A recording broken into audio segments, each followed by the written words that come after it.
We are live. We are back at the Two Joes podcast. Thanks for joining us. I'm here with my wife. We're going to call her JoJo for this episode. I am MainJoe, Joe Teller coming at you. We're live from MainJoe's studio in the valley of the Salt Lake City.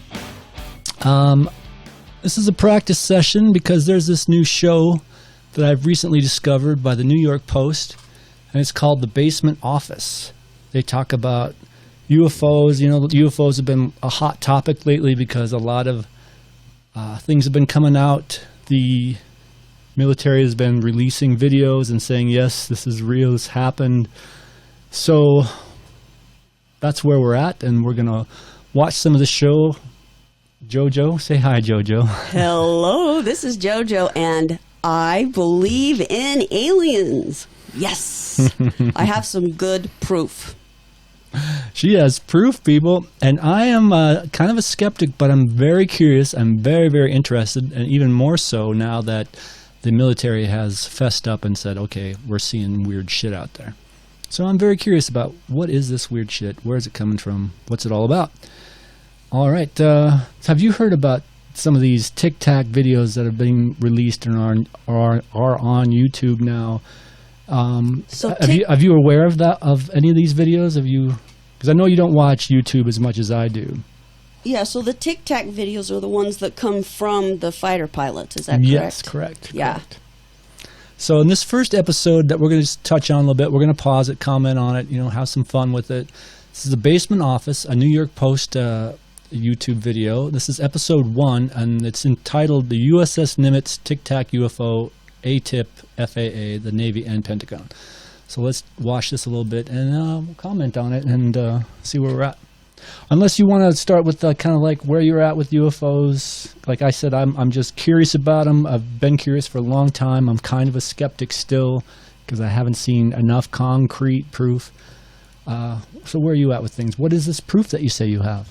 Well, I think for now, I would like to remain a little bit anonymous about my proof. I think I would prefer to just kind of start off by watching this video and introducing the proof that I feel like I have as the issues come up in the shows that we're watching. Because otherwise you're going to just think I'm totally insane.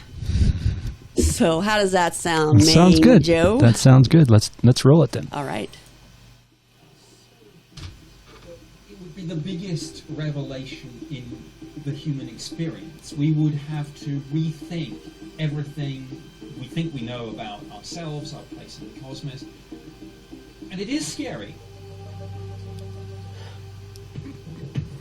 So this is kind of funny. UFOs are one of the great unexplained mysteries of human existence, and yet the idea of them is so controversial and so divisive, it's almost taboo to even talk about them.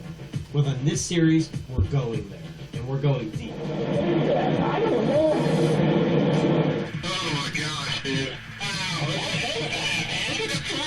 It's a UFO. Yeah. My name is Stephen Greenstreet. I'm a journalist with the New York Post. Over the next few episodes, we're going to examine the UFO phenomenon from every possible angle, including video evidence. No. Witness accounts. I saw this up close and personal. And scientific analysis. It almost suggests a new physics. All with the hope of gaining a better understanding of just what the heck these things are. Investigation going on as we speak to find out what this is. Are they man-made or are they alien? That's the loaded question we'll keep returning to in this series. But for all you skeptics watching, by the end of this episode, I guarantee you, you're going to be convinced something is out there. Because even if you don't believe in UFOs, our government definitely does. We want the United States government to stop perpetuating the myth that all UFOs can be explained away in down-to-earth and conventional terms. Welcome to the Basement Office. So can I say something at this point? Yeah, just say, let's pause it there and then jump in. So I just want to point out that I don't know which of you have actually watched this show, but if you do, you'll see from some of those pictures that they were showing where the people in the background were going, what is that? Oh my gosh, type of thing. One of them kind of looked like a Star Trek fighter. Another one looked like a dot that then resolved into a bunch of colors, like a drop of water hitting the sunlight. Maybe a bucket of water, right? Mm-hmm. So, a lot of them look like little plates that are upside down, or else those old kind of army mess kits turned upside down, right? So I just want to say that from that, if one were to assume that those were all UFOs, there must be more than one kind of alien, which kind of makes it even more scary, Yeah, well, this show, I've watched a fair number of these videos now from this basement office, and there's quite a few, like 3 main different kinds of UFOs, which, like you say, could suggest 3 different kinds of aliens, possibly. But I've got to go change the water. If you want to keep on talking to our guests here today, I would be love right back. to. Yeah.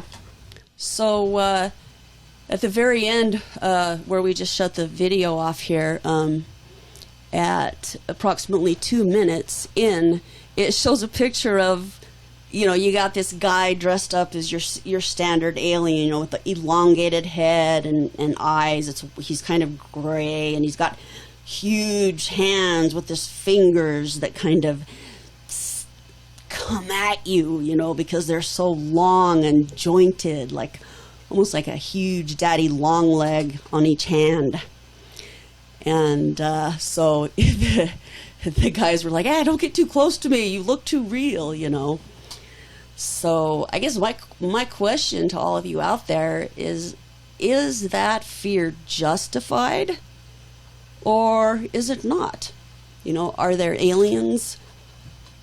Are aliens out to take advantage of, the human race, or for that matter, the planet Earth? Or are they here to help us?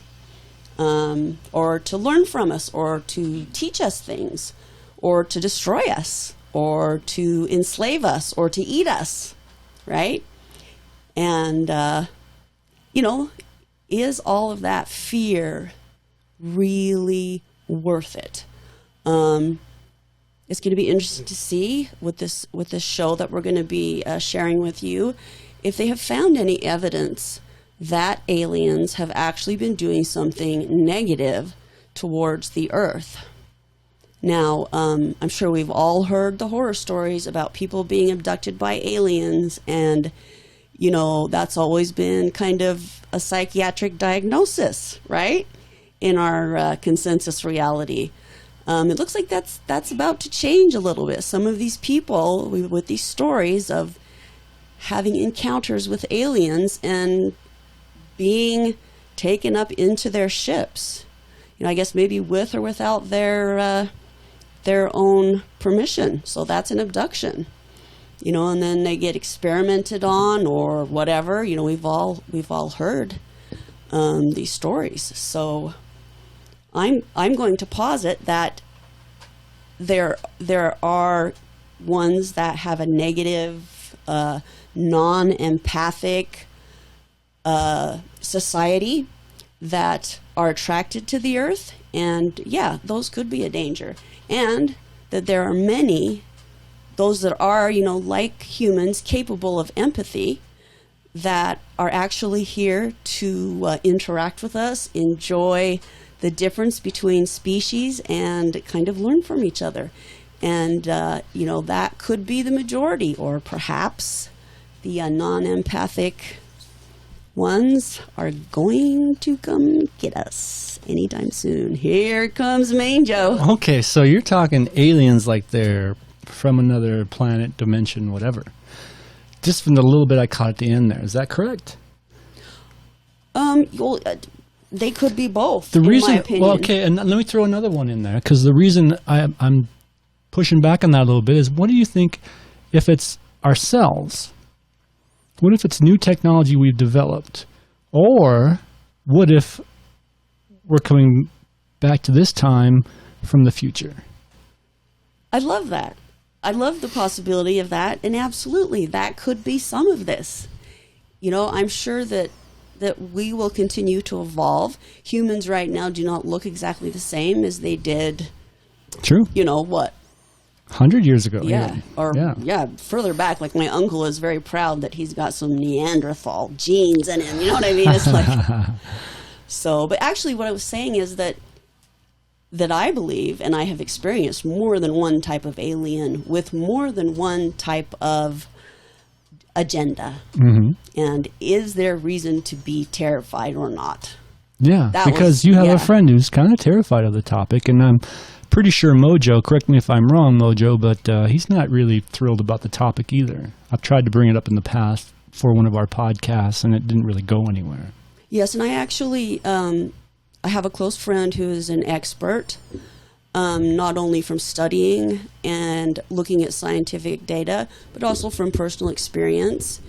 And usually, according to her, the people that have that kind of a fear response and absolutely refuse to discuss it is because they had an experience when they were young with an alien encounter that they've buried deep, and they just don't want to look at it. Interesting. And again, why I say that is because on this show, one of the future videos that we'll watch, they posit the possibility that when they put these people under hypnosis and they're seeing, they're going toward this light and they see these aliens with huge heads and these dark eyes kind of thing, they posit it that it's possibly their birth canal experience from being born that they're reliving. Yeah, I haven't heard that one Yeah, before. that's an interesting one, isn't it? That's quite interesting. I mean, I say let's open up to all the possibilities. Yeah, it doesn't until have we to know. be one thing. Exactly. And it probably is not just one thing. I think that's probably for sure, yeah. Yeah, and absolutely. and I also want to say that I feel like it's very important for us to respect those that just don't wish to discuss it. Yeah. That just want to pretend like, hey, there's nothing out there. Well, and that's a personal choice. And I really, listeners. I really want, to put that forward. Yeah. That we're not trying to force anything on anybody that it makes you uncomfortable, then, wait, because this isn't the only subject we talk about on this podcast. So, but right now we are. So let's get back to it. Oh, that was the wrong button. Where's my button? Nope, that's not it. That's the one I was looking for.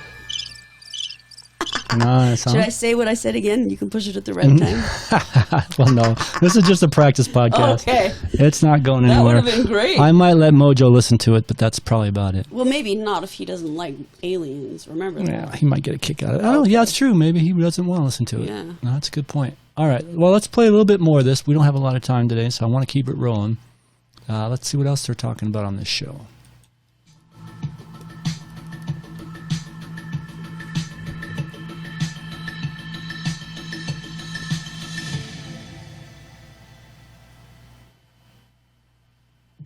We are going to begin our series by dissecting the government's involvement in the world of UFOs. The mind-blowing fact the military has admitted that they exist, and that according to the Pentagon, they pose a, quote, threat to our homeland. We have the government insider when it comes to this matter, a man who has been called the real-life Fox Mulder, thanks to his work researching UFOs, Nick Pope. Nick, you're very credentialed, you've got a lot, your resume is quite expansive. Why don't you give me the nuts and bolts of it? I worked for the British government for 21 years at the Ministry of Defence, and for much of the early 90s I ran the UK's UFO programme. So my job was to research and investigate the phenomenon and come to a judgment about whether there was evidence of any threat to the defence of the UK or anything of more general scientific interest. So you've outlined everything you did in the UK investigating UFOs. Does the US government have a similar program? Yes, the US started in the UFO game in 1947, and they had then 3 programs under the name Sign, Grudge, and Blue Book. Blue Book was the most famous, long-running one. It was essentially the same thing: research and investigate the phenomenon, see if there's a threat. Since 1947, we have received and analyzed between 1 and 2,000 reports. The Air Force interest in this problem has been due to our feeling of an obligation to identify and analyze to the best of our ability anything in the air that may have the possibility of threat or menace to the United States. So that was a public program.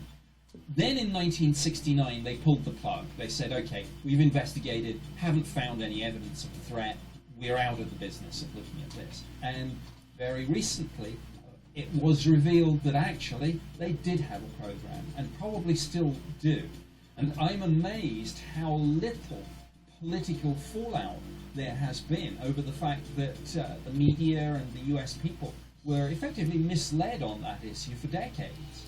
The truth came out in December of 2017 when the New York Times published a bombshell story revealing the existence of a secret Pentagon program to investigate UFOs called AATIP, or Advanced Aerospace Threat Identification Program. Here's what the Pentagon told me the mission was. The AATIP program did pursue research and investigation into unidentified aerial phenomena. The Department of Defense is always concerned about maintaining positive identification of all aircraft in our operating environment, as well as identifying any foreign capability that may be a threat to the homeland. The department will continue to investigate through normal procedures reports of unidentified aircraft encountered by U.S. military aviators in order to ensure defense of the homeland and protection against strategic surprise by our nation's adversaries. So a couple times in that little spiel we listened to, you were shaking your head. Can you elaborate as to why you were shaking your head? Were you disagreeing with what they were saying? No, or? I think mostly it's, I come from a family who escaped from Eastern Europe and were political refugees here in the United States. And so I was raised and I truly believed how wonderful the United States was and how solid the government was, and nothing could ever happen. We were safe now. Escaping from Eastern Europe, that's a big deal, and coming somewhere that you're safe. I now no longer believe that as an American I am living in the safest place on earth. Far from it. Right. So it's the misleading and the sheep. We're not, what are we, sheep, cattle? We're being led around like a bunch of herd animals. And, I have to admit, I have been led around. And that's why I was shaking my head. I wish we could gently and easily wake more Americans up to what is really going on so that we can improve what we have here instead of let it erode. So you were shaking your head because you didn't feel like that general in 1952 was giving us the whole scoop. Because basically he was admitting, look, from 1947, which is when the Roswell incident happened, to 1952, they have been investigating like thousands of reports of unidentified flying objects, or now they're called UAPs, unidentified aerial phenomena. What do you think of that new name, by the way? Well, because they're trying to move on from the stigma of Which UFOs. is good, right? That's a positive thing. Yeah. It is, but it's, kind of silly, but I do understand. They're going to be interchangeable, I'm sure. So what should we call them now? UAPs. UAPs. Unidentified aerial phenomena. Phenomenon, okay. But there's another new one, too, though. Unidentified submersible objects, USOs. Because they have discovered that these things are seen underwater and in the air almost to the same degree. Yes. So yeah, these things don't care what kind of medium they're in. If they're in the air, fine. If they're in the water, fine. So if we're talking about quote unquote objects, that does not necessarily say that there's living anything. Exactly. We don't know if they're being piloted remotely. Are they fallout? Are the vehicles themselves sentient beings? Is kind of one of my theories. Yes, one that I happen to agree with. That these vehicles are grown rather than built, and humans just haven't learned how to do that technology yet. Interesting. Because look at what grows naturally here, right? Humans can't build anything like that. Interesting. We could grow it, though, perhaps. Interesting. Okay. So let's go ahead and continue, unless you have something else you want to add. No. Let's continue. All right. Back in 2017, when the New York Times published their report, they also released a number of videos revealing Navy encounters with UFOs. In an exclusive statement to the Post, the Pentagon told me these videos were, quote, for research and analysis purposes by U.S. government agencies and industry partners, and not for general public release. So the general public was never supposed to see these videos. One of these three took place off the coast of San Diego in 2004, involving the USS Nimitz and two of its F-18 Navy fighter jets. This is the footage that was captured. They see this tic-tac object, which you're seeing here in this footage, and the pilot said it was at least as long as this plane, so about 40 feet. So the thing you're looking at is about 40 feet long. But he said there was another object below it, just underneath the surface of the water, that was maybe 10 times as long. And this tic-tac was like hovering above the surface of the water, and then would just disappear. And he said there were like two L-shaped antenna, like on the bottom of this thing. Now, while the footage itself, alone without context, offers nothing mind-blowing, the story behind what you're looking at is, why should I be worried or dig deeper into the Nimitz footage? You don't know what you're looking at, but that, in a sense, is the point of the story. You don't know what you're looking at. The pilots don't know what they're looking at. The radar operators don't know what they're tracking, and the whole radar aspect of this story is very important in terms of corroboration. It's not just these trained observers, the pilots. It's been tracked on radar too. And in a sense, the story is simply that the US military, in their fastest jets, can't catch these UFOs. They are running rings around them. There's something out there, and there's this marvelous quote that I think one of the pilots came out with after this, when he was asked, well, what do you think? He said, I don't know what it was, but I sure as heck want to fly one. When the US Navy, when one of the top guns tells you something like that, this should be telling everyone something about UFOs. Right. And it's fascinating to hear, like, we're going to watch this 2015 footage. The 2015 footage. So sorry to interrupt, guys. This is JoJo. So before we go into this next round of footage, I just want to point out that these people are trained, they're used to it, they're not freaking out about it, and they're observing it.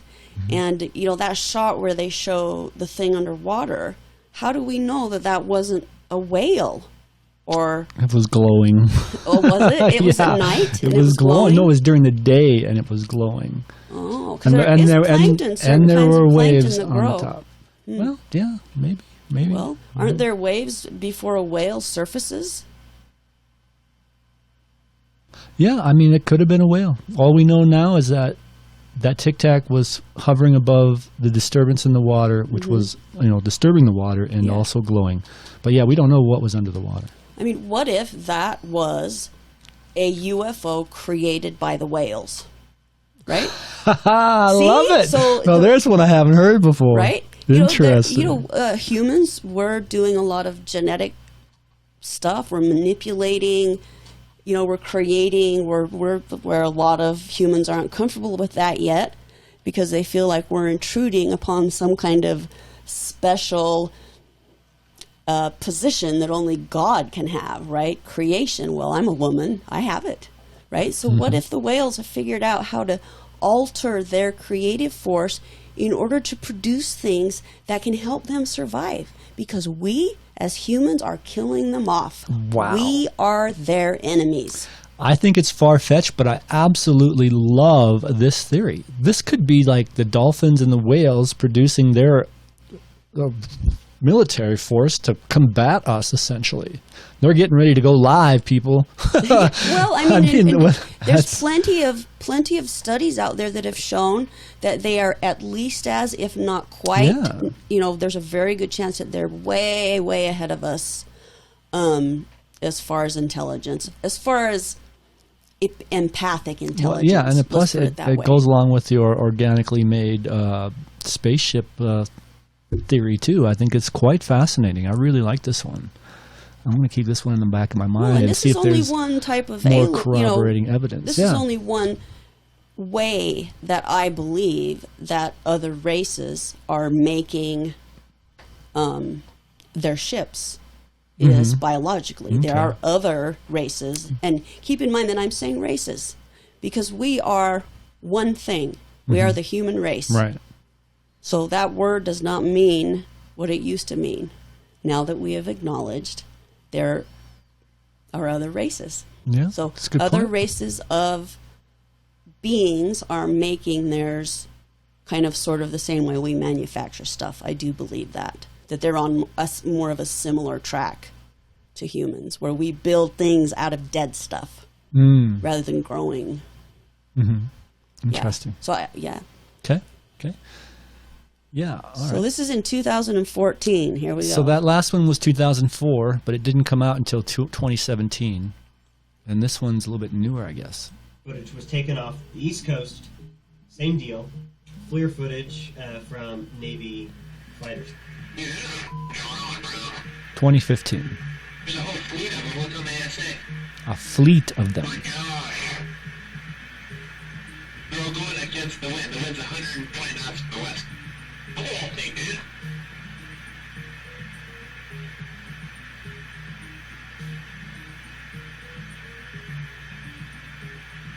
well, interesting. It's not LNS though, is it? It's not. It is LNS, dude. Well, if there's a thing, Now it's rotating. it's rotated.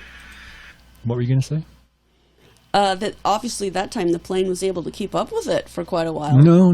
They're not keeping up with it. They're tracking it. They got radars that lock on, Oh. and then the radar okay. follows it. Oh, so they can't keep So- up with them. No, even at this no, one. they can't. Okay. It's inside its lock-on thing. These two lines here, it means it's locked. Oh, got it. Okay. And then the radar's just following it. Okay, cool. But Whole I mean, fleet. I'm sure they're in pursuit, but yeah, they're not going to catch it. Actually, can I say one more Yeah. thing? My mind is I mean, obviously, this gentleman here is going to say something that you're all going to think is really intelligent, you know. I just forgot what I was going to say. Okay. Give me a second. You're allowed. Dang No, it. okay. I don't really Well, good let point. me comment on this guy. So he's a New York Post reporter, but he's kind of like me, a skeptic believer in a way. He's not sure what to make of it, but he's actually witnessed one, and the one he witnessed was down in Provo, Wow, which is close to the Salt Lake very Valley. close to where we are right Yeah, now. just one valley to the south. Yeah. Yeah. Well, I remember where it was now. Okay. So a couple months ago, MainJoe and me, JoJo, were in the hot tub. We have a yes. hot tub, and Yes. I have a very good eye for movement. And I was laying, I like to put in my earplugs and lay in the water, float. And I saw this line of dots going across. And so, MainJoe, if you'll explain what that was, and then I'll finish my story. Well, yeah, we were hanging out, and all of a sudden this line comes cruising, a line of lights come cruising across the sky. They weren't planes. They weren't falling stars. We've witnessed both of those in ad nauseum, and that's not what they were. It turned out that they were Elon Musk's satellites, those low-orbit satellites that he's had been launching. And there was I forget, I tried to count them, but it was roughly 100 of them. It went that on went for by. over 5 minutes. It was pretty and they crazy. weren't going that fast. I've never seen them again. Yeah. I've never seen them before, but that's what they were. Yeah, and you look up in the sky at night, and you will always see at least one satellite. If you wait a minimum of If you have 2 a or 3 clear minutes. sky, not Yeah. too much light pollution. Not too much light pollution, that's true. So you got to figure, how many satellites are up there? Could anything even get through without getting detected by those? Why are we relying on, do they, do our governments all have UFO seeking satellites orbiting the Earth? Really, it's a question. It's a good question. None of the footage that I've seen in these episodes comes from a satellite. Yeah, but that we get lots of satellite footage. They're constantly. They have satellites up there. They have. The Hubble Space Telescope was up there forever, and now they've got another space telescope up there. They never come back with any data, as far as we know. I mean, even this Tic Tac video is only a fraction of the whole video.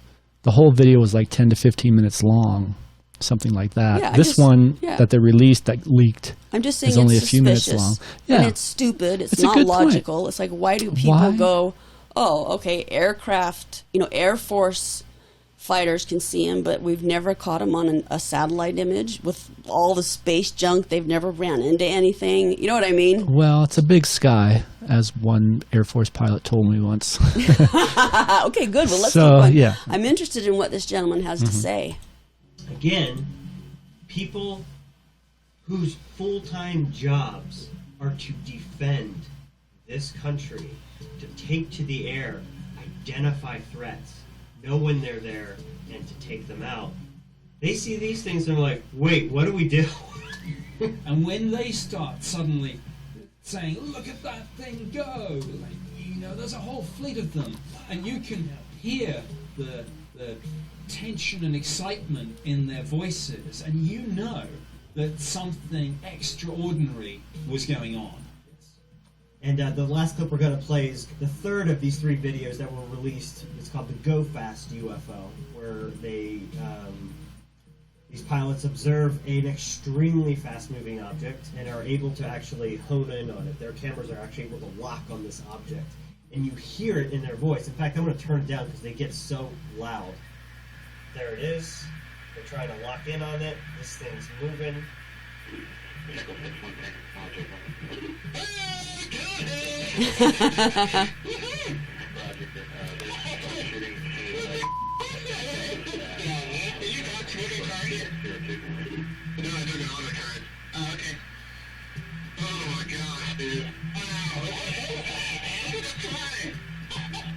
They're watching this thing zip so fast, and they're like, look at that thing moving. These are guys that move for a living. These are guys that do fly for a living. And fly they're fast. Blown away. Exactly. When you fly thousands of miles an hour, you don't get excited about that kind of thing unless it's orders of magnitude beyond it. And clearly they were seeing and experiencing something they'd never come across before. Apparently these clips are just the tip of the iceberg when it comes to naval encounters with UFOs. In fact, pilots have experienced so many sightings that in recent weeks, brass has been forced to implement an official reporting protocol. But it turns out, UFOs aren't just a Navy problem. I spoke with John Greenwald, who runs the Black Vault, a site dedicated to unearthing government secrets by using the Freedom of Information Act. And he discovered that the Air Force is also dealing with UFO sightings.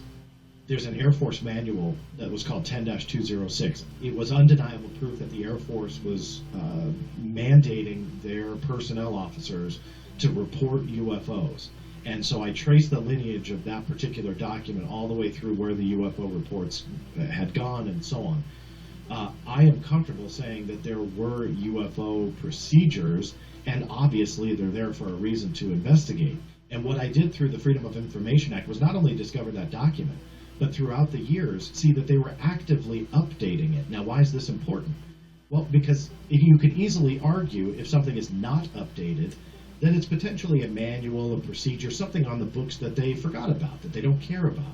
But they were actively updating it, and UFOs, specifically in Chapter 5 of this manual, never came out. What that tells me, I mean, if UFOs were bunk, if UFOs didn't exist, if UFOs weren't anything that the military should be concerned about, it wouldn't be in a manual for the Air Force, right? That's right. Bigfoot's not in the U.S. Air Force manual, is it? No. You know, the Yeti isn't. Ghosts aren't in the U.S. Air Force manual. UFOs are. Do UFOs exist, John? Yeah, absolutely. So the Navy is not alone in encountering UFOs. The Air Force literally has it in their manual. We have video evidence of this. This is a video clip from Nellis Air Force Base, which is very close to actually Area 51 out in Nevada, of a round saucer-looking object flying about.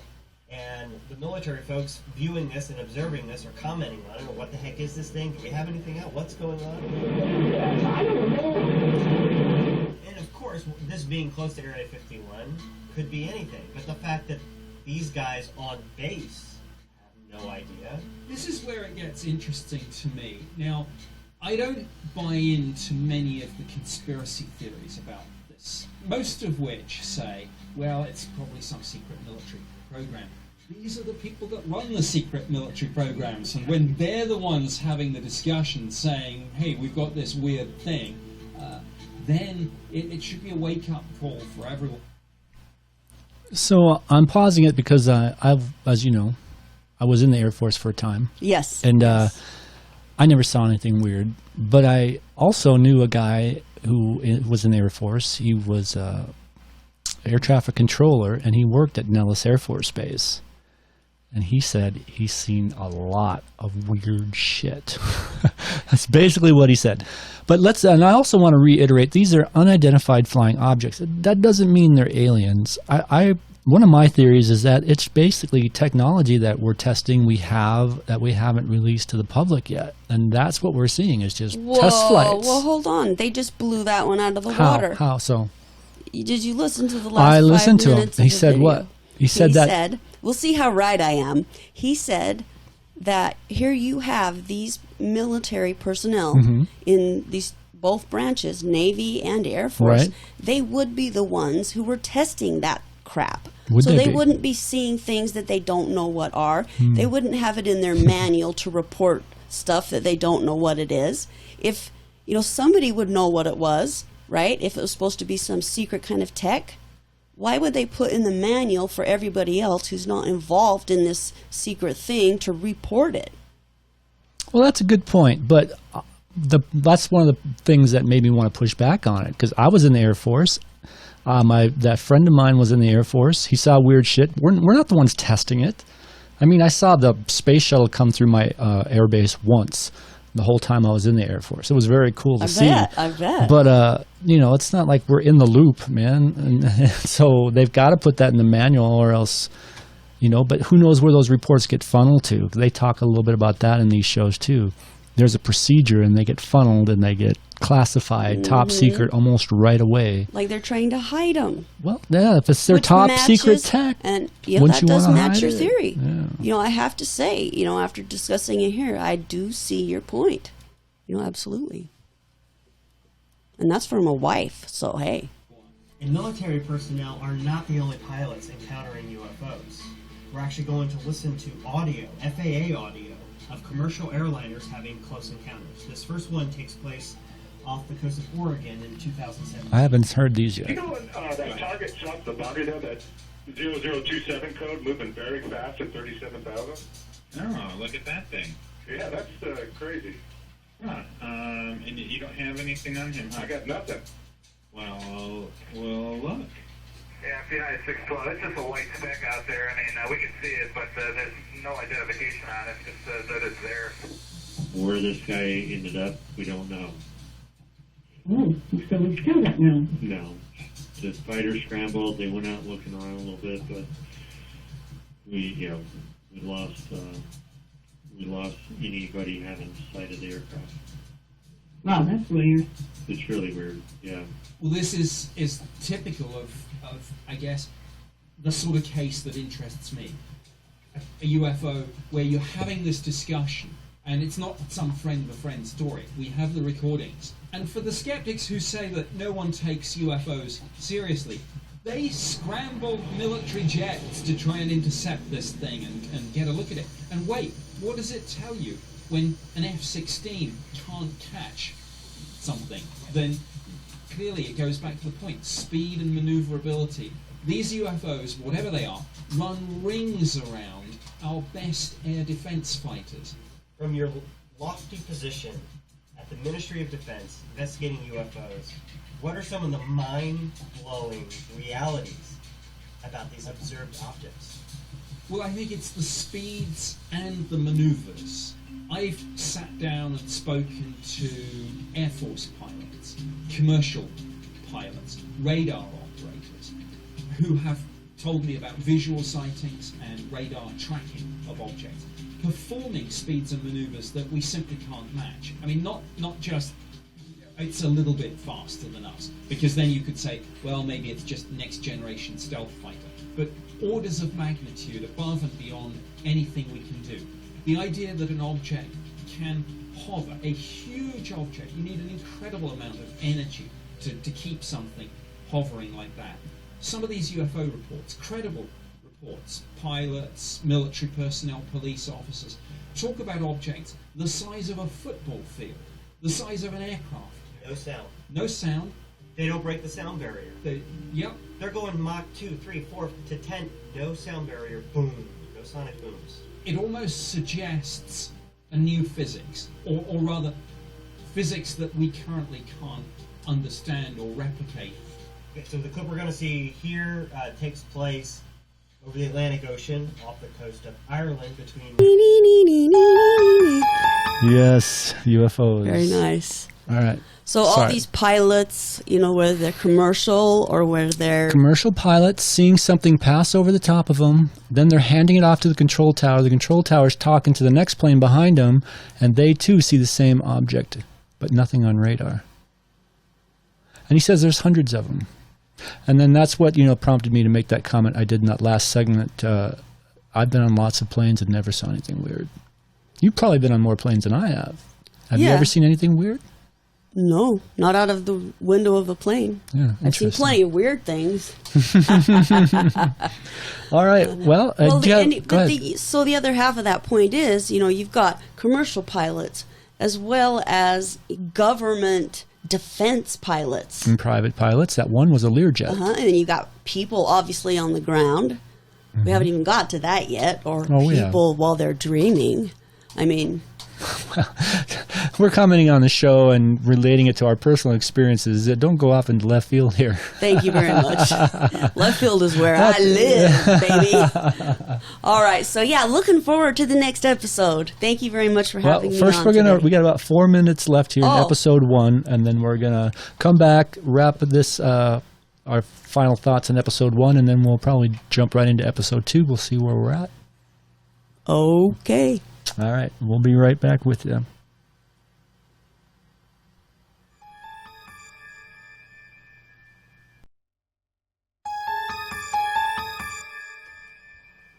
And we're back. Well, that's so we just wrapped up episode 1 of the New York Post YouTube series called The Basement Office. And some interesting comments made there toward the end.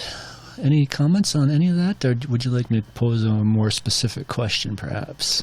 Well, as they were saying at the end, only one, and it's a game changer, only one of those things that are unidentified, that are flying around, if only one of them tries to communicate with us or, whatever, that opens it up to that they all could be that way. So my reaction to that is, what if they have always been here and we are just now finally evolved enough to start noticing them?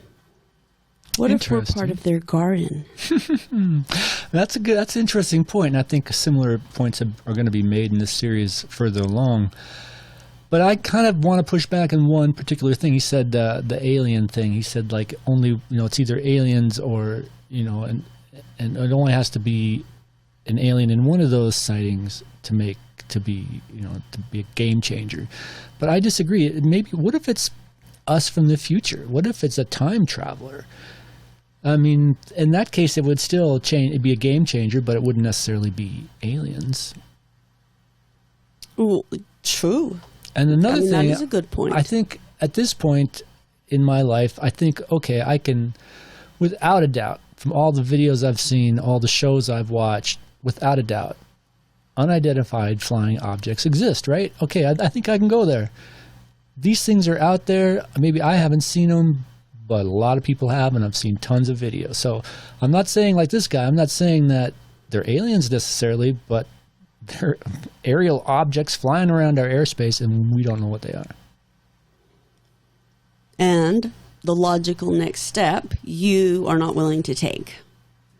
No, not yet, because like I said, they could be in my opinion, they could be maybe time travelers or something. So or aliens from the future. Perhaps we wipe ourselves out and aliens come and start inhabiting this place.